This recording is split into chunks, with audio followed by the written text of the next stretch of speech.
con miedo? ¿O con angustia? ¿O nomás llegan y le hacen? Ya. ¿Cómo las matan?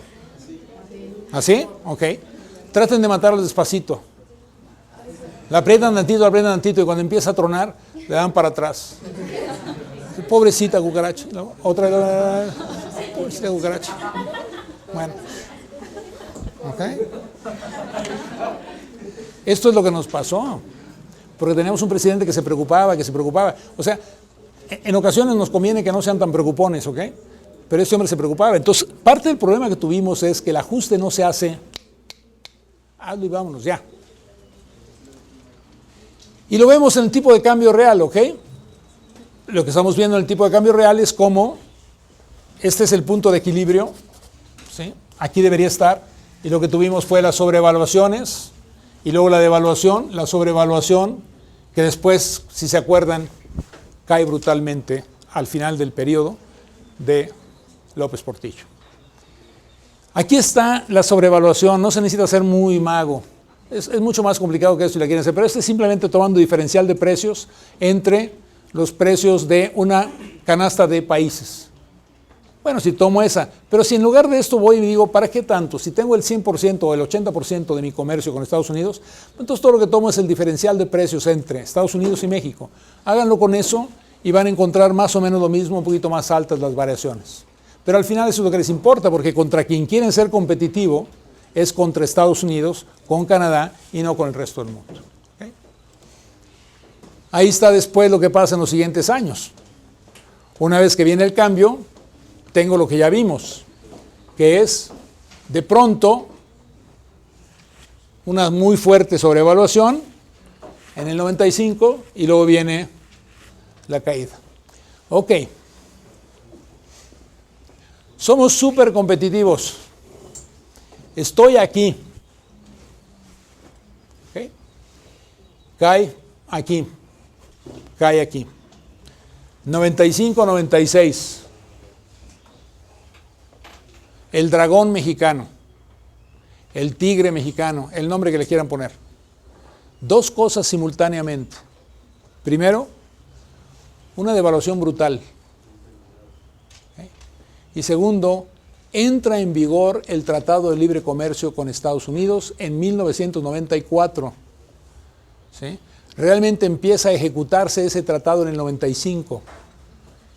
Eso quiere decir que los aranceles que antes impedían que mis exportaciones entraran desaparecen, pero encima le agrego la devaluación.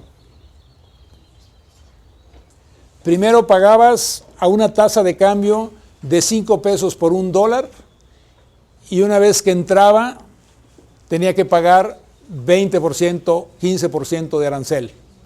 Al día siguiente tu tasa de cambio ya no es 5 por 1, es 10 por 1 y el 15% o 20% de arancel se convierte en 0. ¿Somos o no somos competitivos en el mercado americano? ¿Entendieron la pregunta? Pero luego lo que pasa es que como no la entienden van a reprobar. A ver. Soy un país que está exportando productos a Estados Unidos, ¿ok? Me cuesta 5 pesos producir aquí en México. La tasa de cambio es 5 pesos por $1. En Estados Unidos, el precio de ese producto es $1. Pero cuando yo lo llevo a Estados Unidos me cobran 15% de arancel. Yo lo puedo vender en Estados Unidos a $1.15. Si yo lo puedo vender en Estados Unidos a $1.15 y allá vale $1, ¿cuántos productos me van a comprar? ¿Ok? Al día siguiente me quitan el 15% de arancel porque firmamos un tratado de libre comercio Estados Unidos y nosotros. Una de las razones de firmarlo es que me quitan los aranceles y tratan a mis productos como si fueran productos hechos en Estados Unidos. 5 pesos valía, 5 por 1 tipo de cambio, arancel 0, puedo meter mi producto a Estados Unidos, ¿a qué precio? A $1. Vale $1, seguramente van a comprar dependiendo en calidad, etcétera y demás. Pero tengo una devaluación del 100%. Mi tipo de cambio, ¿sí?, automáticamente cambia, y si lo quieren ver a la inversa, ahora lo que va a pasar es que voy a poder colocar mi producto en lugar de en $1, acuérdense que me cuesta 5 pesos. Si ahora vale 10 por 1, antes valía 5 por 1 y lo vendía a $1, pero ahora vale 10 por 1, pero me cuesta 5 pesos. ¿A qué precio lo puedo vender en dólares? A 50 centavos. Y ya no me cobran arancel. ¿A qué precio entra mi producto a Estados Unidos? Ayer entraba a $1.15. Hoy entra 24 horas a 50 centavos. ¿A quién le van a comprar el producto? ¿Al americano o al mexicano? ¿Somos o no somos tigres? Pero somos tigres porque lo hicimos correctamente, que va en línea de la pregunta que usted hizo. O porque hubo todo un cambio artificial producto de dos cosas. El Tratado de Libre Comercio, que me pone en igualdad de condiciones con los productores de aquella nación, y una devaluación que me da artificialmente una ventaja en costos en dólares. ¿Qué cambios sustantivos hice en mi economía para ser tan competitivo hoy en Estados Unidos? Nada. Hice un cambio que era importante, la negociación, Tratado de Libre Comercio. Pero el otro es producto de la devaluación. Pude entrar ahora a 50 centavos porque devalué mi moneda, no porque sea más productivo. Se incrementó mi productividad, bajó el costo de la mano de obra, bajó el costo de las tasas de interés. No ha pasado nada en 24 horas, nada más lo que pasó fue la devaluación.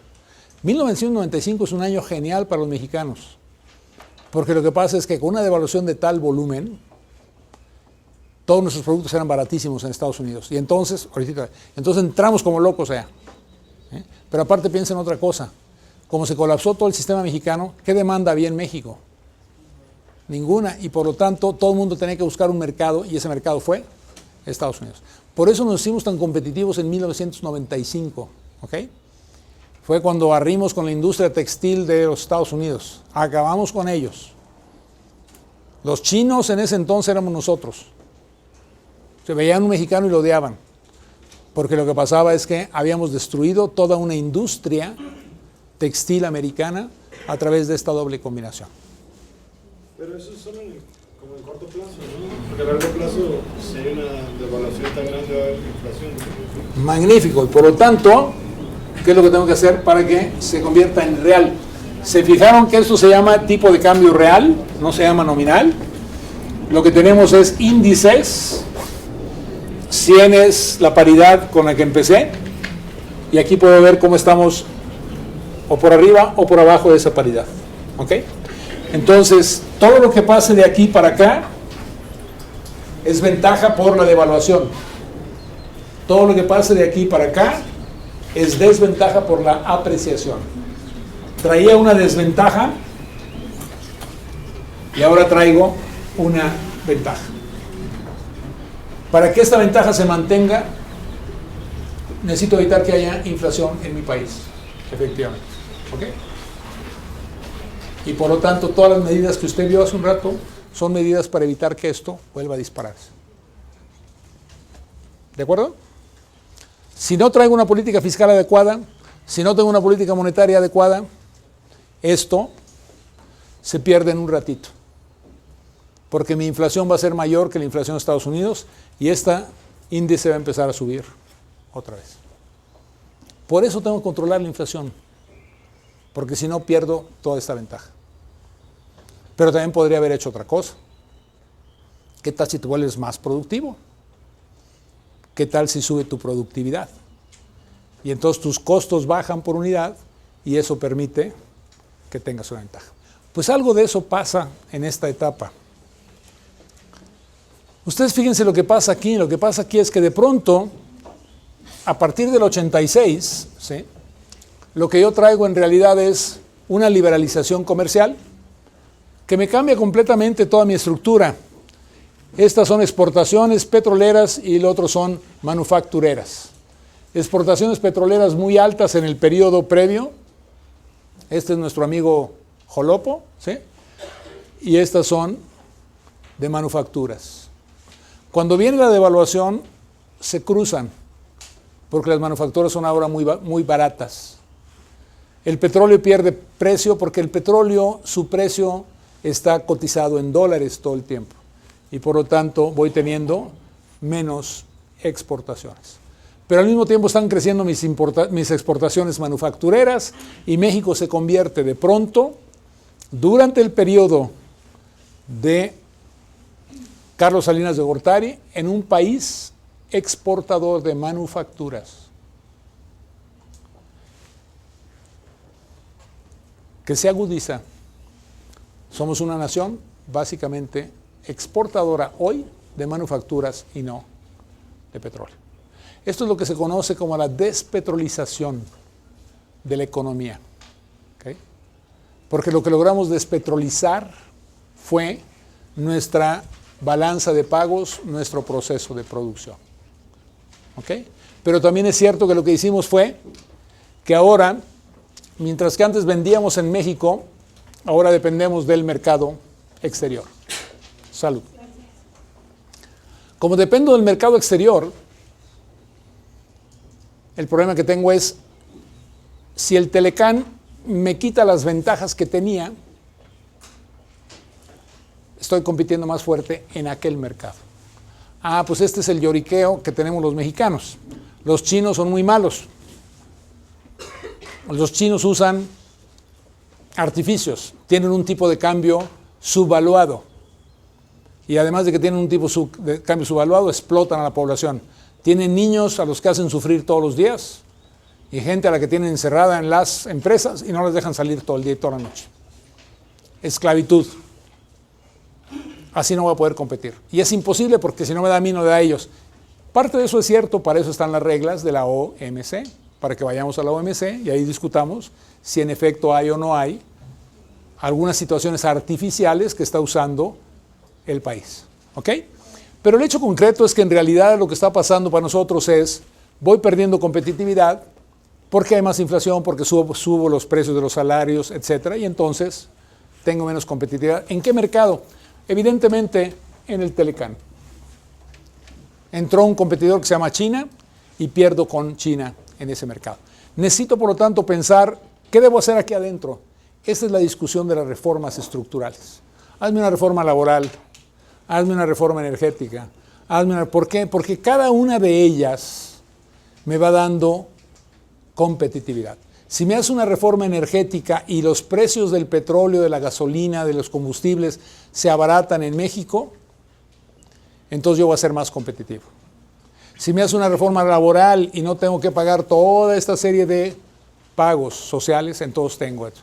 Y entonces, volviendo a la pregunta que me hicieron allá atrás, ¿por qué dicen los de izquierda que Salinas fue una persona malvada? Porque lo que pasa es que voy a ir afectando a los trabajadores si hago este tipo de medidas. ¿Ok? Lo pueden ver una y otra vez en lo que es algo que es fundamental. Estas son las empresas maquiladoras. Estas son las no maquiladoras. ¿Cuál es la diferencia entre una y otra? Esta tiene un régimen especial. El régimen especial le permite traer productos del resto del mundo, ensamblarlos y mandarlos a Estados Unidos. Esta es una empresa globalizada, esta es una empresa no globalizada. ¿Esa parte también les queda claro o nomás la ven y ya? Las maquiladoras tienen una gran ventaja que las demás no tuvieron.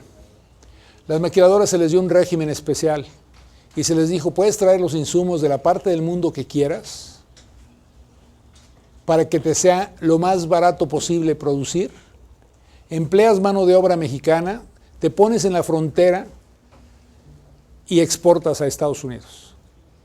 Entonces los maquiladores son empresas muy especiales, son las empresas que deberíamos tener en todo México, pero no las tenemos, porque los únicos que tienen ese régimen son ellos.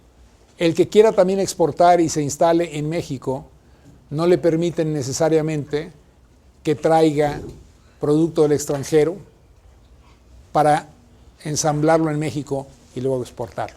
Ah, no, sí hay, se llaman PITEX, ¿sí? Hay toda una serie de instrumentos que el gobierno otorga, en donde lo que voy a ir dando son permisos de importación temporal para las exportaciones, PITEX. Entonces resulta que yo me registro como un exportador PITEX. Me dan el régimen PITEX y con el régimen PITEX traigo producto.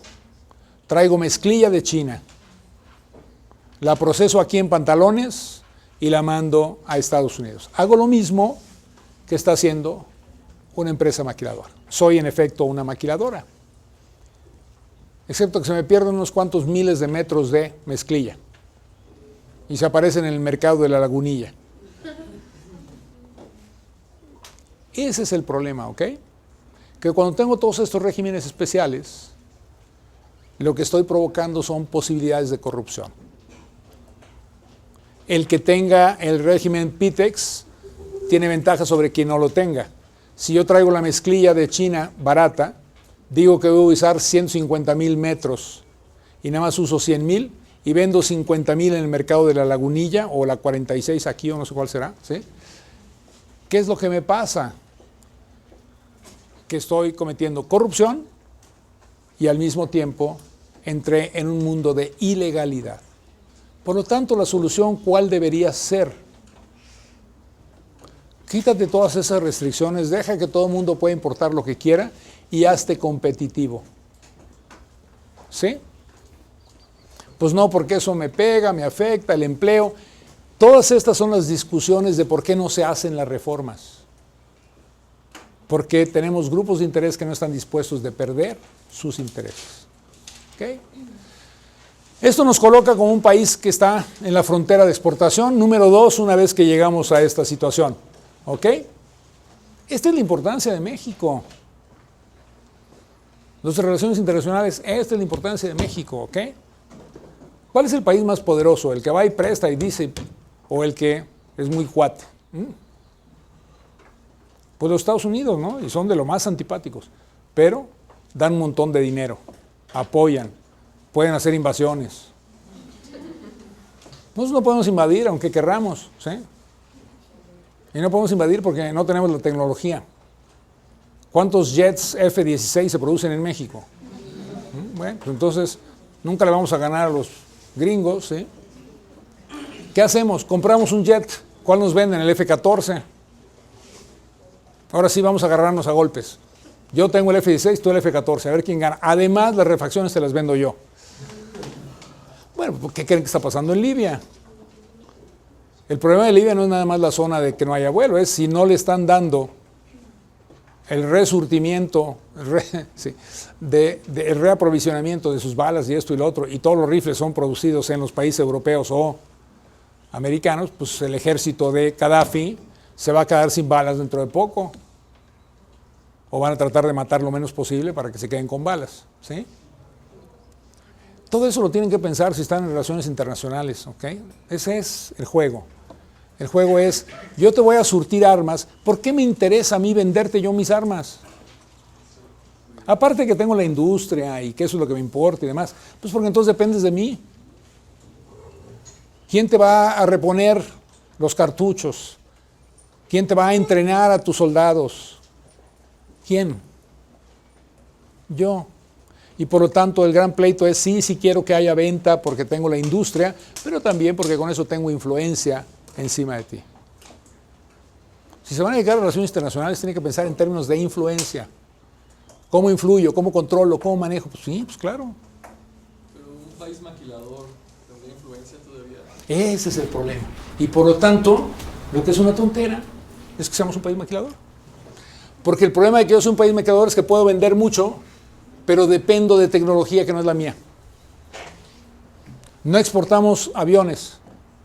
Embraer sí. Hablando de buenas políticas de los brasileños, ustedes nomás piensan en todas las demás, piensen en esta. Los brasileños de inmediato decidieron y dijeron, a ver, vamos construyendo aviones. ¿Por qué? Pues porque tiene lógica. Si yo diseño aviones, hago aviones, empujo aviones, voy a tener una industria que va a estar en la frontera. hoy es una superpotencia, pero no es nada más el avión, es todo lo que se deriva del diseño de un avión y de la tecnología que requiere esto. Ah, sí, los señores pensaron en eso. ¿Qué otra cosa pensaron? Quítate esto de la propiedad privada de 200 metros, dásela a grandes hacendados. Y ahorita que tenemos el boom de maíz, de soya, de etcétera, Brasil tiene muchísimos más recursos que nosotros porque produce grandes cantidades en grandes extensiones. ¿A poco creen que son ejidatarios en Brasil? ¿Quién exporta toda la comida brasileña? Las grandes empresas brasileñas. Pero también hacen investigación y desarrollo, etc. Por lo tanto, ¿no quiere ser maquilador? Haga eso. Y la segunda cosa que es importante es, un país maquilador recibe salarios bajos. Un país no maquilador empieza a tener valor agregado. Esas son las políticas que debemos tener en el país. ¿Okay? ¿Por qué no les decimos? ¿Por qué no hacen caso muchas gentes? ¿Okay? Aquí tenemos otro tipo de ver qué es lo que pasó. Lo que pasó fue el crecimiento del producto, del empleo, de la productividad de la manufactura. Ahí vamos viendo cómo va creciendo. Y aquí hay algo que es terrible. En la medida en que voy metiéndome en este plan, la productividad del empleo sube. ¿Qué mensaje les manda esto? Si la productividad del empleo sube, la persona a la que le pago debe ganar más dinero, pero ¿cuántas personas empleo? Menos. Y por lo tanto, tengo que pensar cómo me diversifico, porque si no lo que va a pasar es, voy a ir ganando cada día en productividad. La gente que trabaja en ese sector gana muy bien, pero cada vez es un número menor. Y por lo tanto tengo que pensar cómo amplío mi estructura. Todo esto que ustedes tienen aquí, así es como tienen que revisar los números. No nomás ver tablas. No lean tablas, analícenlas. ¿Okay? Y piensen, ¿qué quiere decir esto? Producto, empleo, productividad.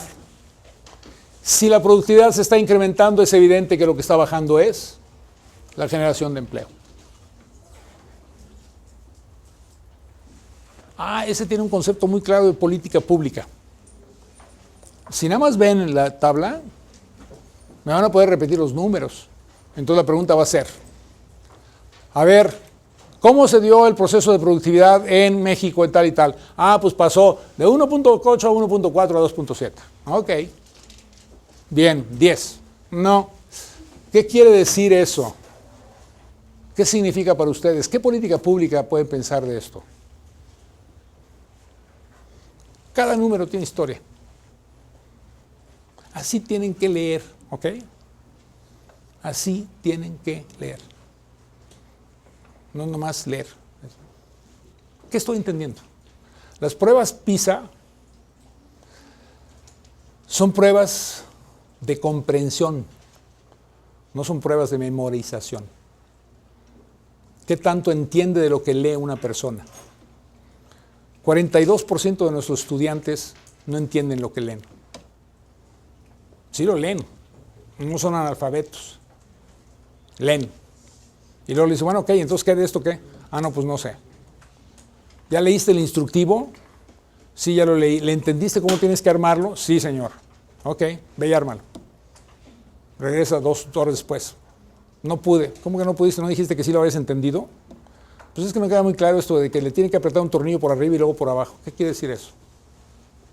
Lean. Entiendan. Tasa de pobreza. Fíjense lo que pasa. Mientras que en los 50s y 60s logramos bajar, todo el proceso que platicamos de Echeverría y López Portillo prácticamente no baja la pobreza. Después, como resultado de todos los ajustes que tenemos que hacer y la devaluación del 95, sube la pobreza y luego vuelve a bajar hasta el año 2006. Hay una pregunta muy interesante aquí. ¿Por qué cuando hay devaluaciones y recesiones sube la pobreza si los programas que tenemos tienen más de 20 años en funcionamiento? Porque no hemos resuelto el problema de pobreza. Porque lo que hemos hecho es que hemos dado subsidios para bajar la pobreza, pero no hemos resuelto el problema de pobreza, que es gente educada, gente bien empleada, gente que tenga otras opciones. Pero nuestros programas sociales siguen ahí. ¿Cuánto gastamos en ciencia y tecnología en México? 0.4% del PIB. ¿Cuánto gastamos en programas sociales? Casi 11% del PIB. Ciencia y tecnología son los empleos del futuro. Programas sociales es cómo saco de pobre a través de transferencia a los pobres, no a través de empleo, de transferencia. ¿Estamos mejor? Sí, no lo podemos negar. Pero ¿realmente esto es sostenible a largo plazo? No. Esperanza de vida, ustedes ya andan por ahí, ¿sí? Si piensan que ha sido cansada su vida hasta ahora, les faltan entre 50 y 70 años, ¿ok? Tasa bruta de inscripción, tenemos un chorro de gente, se inscriben más de los que tenemos. Pero de todos modos son niveles muy bajos de preparatoria. ¿Qué hicimos con la venta? ¿Cómo vendimos? Pues llegamos y dijimos, todo esto es propiedad nuestra, vamos vendiendo. Y entonces empezamos a vender. En el 90, 3.100 millones de dólares, en el 91, 10.800, 6.800, en todo el periodo, 21.500. ¿Okay? Es decir, la privatización se convirtió en fuente de recursos más que en una decisión de que hubiera otra estructura de producción.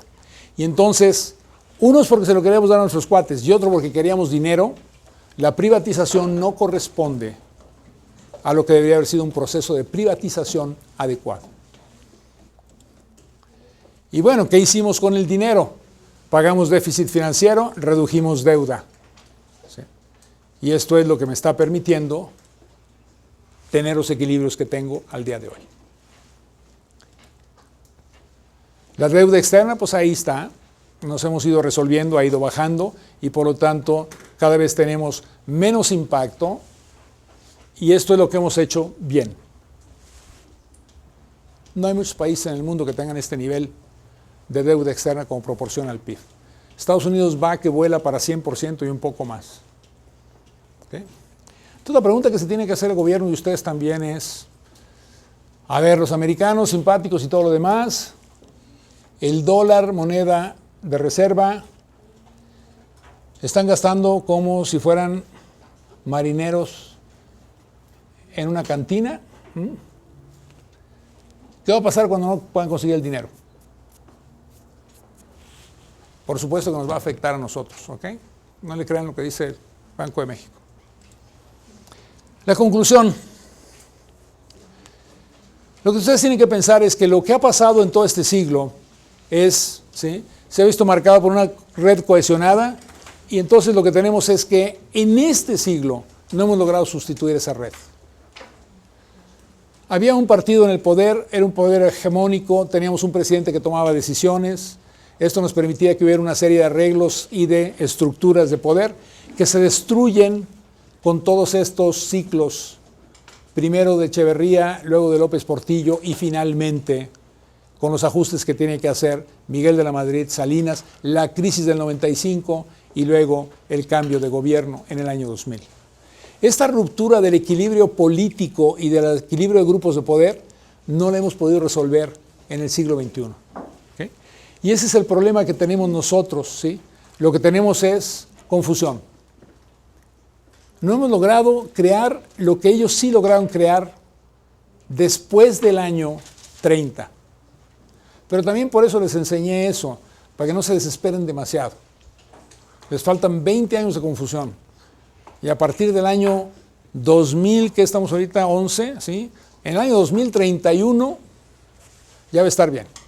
Y para entonces todos ustedes van a ser gente que ya tiene familia, hijos y demás, y sus hijos van a estar bien contentos porque van a tener todo un periodo de estabilidad.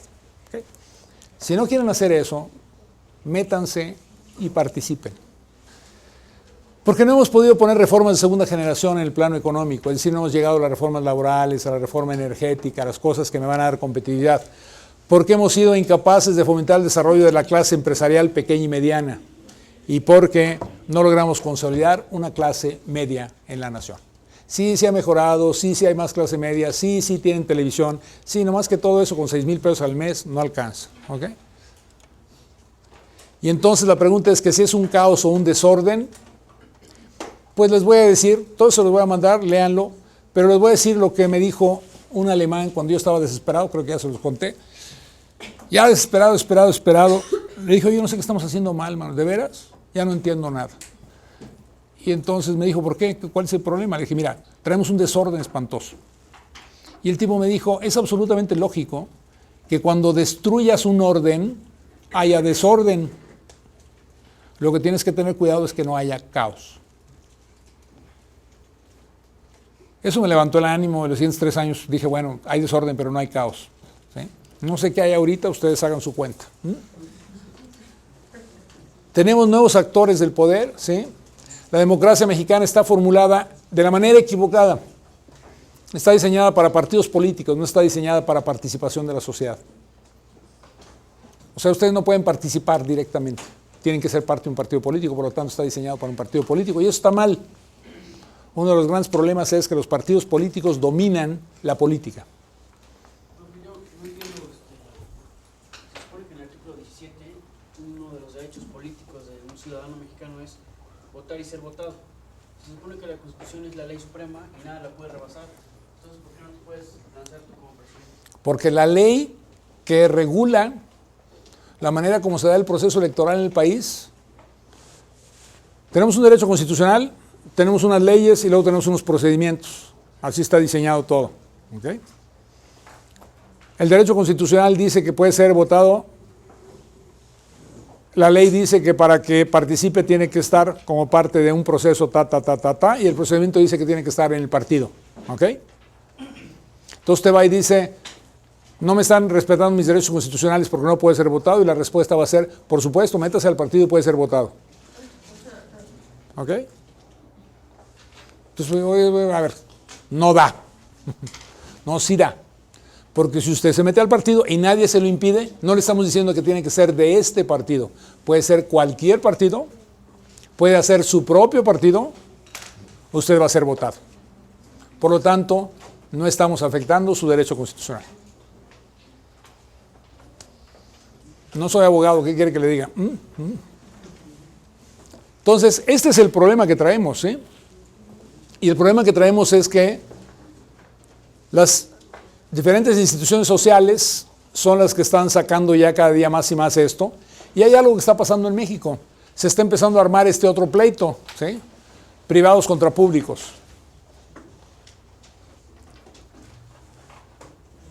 Entonces, a ustedes los contratan porque son de aquí, pero les caen mal a otros porque son de aquí. Ese es el pleito de borrachos, ¿sí? Cuando ustedes van a los antros, y estoy seguro que algunos de ustedes van, de pronto llegan y la discusión empieza porque el de al lado es de la Universidad Fulanita y ustedes son de la Universidad Manganita. ¿No es cierto? Y no se diga pública-privada porque va a ser más difícil el pleito.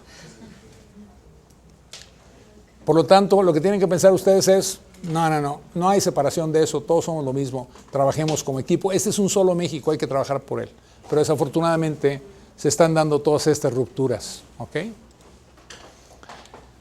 Y la educación no es algo que ustedes digan que a todo dar, ¿sí? Este es lo último que se hizo, este hombre se ha dedicado a esto, Roderick Eykamp, y en su libro, una de las cosas que él pone es cuáles son los niveles de educación de los diferentes participantes. Y como dicen los americanos, my God, ¿sí? Políticos, tenemos el 12%, tenemos el 46% con licenciatura, 24 con maestría, 18 con doctorado. El número es chiquito, 398, pero no importa.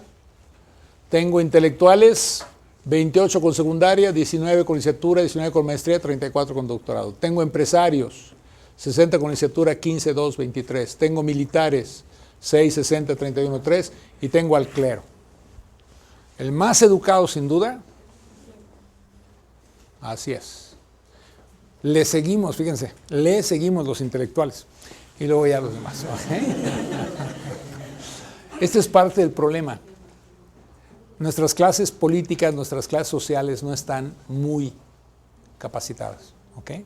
Es parte de un problema grave para México porque esto que ustedes ven aquí es realmente lo que llamaríamos la clase líder, los que ejercen liderazgo en el país. son o los políticos, o los intelectuales, o los empresarios, o los militares, o el clero, que son los 5 grupos. Bueno, pues tenemos un problema si esos son los niveles de educación. ¿Okay? Y entonces tenemos esta crisis de gobernabilidad, y es la pregunta que les hice un rato. ¿Es caos o es simplemente desorden lo que estamos viendo? Les dejo que lean esto. Es un artículo de Silva Herzog de cómo piensa que se puede dar el presidencialismo. Este no es el Silva Herzog que vieron, este es el hijo de el que vieron. ¿Okay? Y él habla de una sociedad civil con una transformación. ¿Quieren saber qué tienen que hacer? Ahí está la respuesta. Este es un artículo muy bueno de Chucho Silva Herzog Márquez. ¿Okay? Entonces la conclusión es realmente que el proceso ha sido un proceso de evolución y que estamos llegando nosotros al siglo XXI sin poder encontrar ese modelo que nos integra.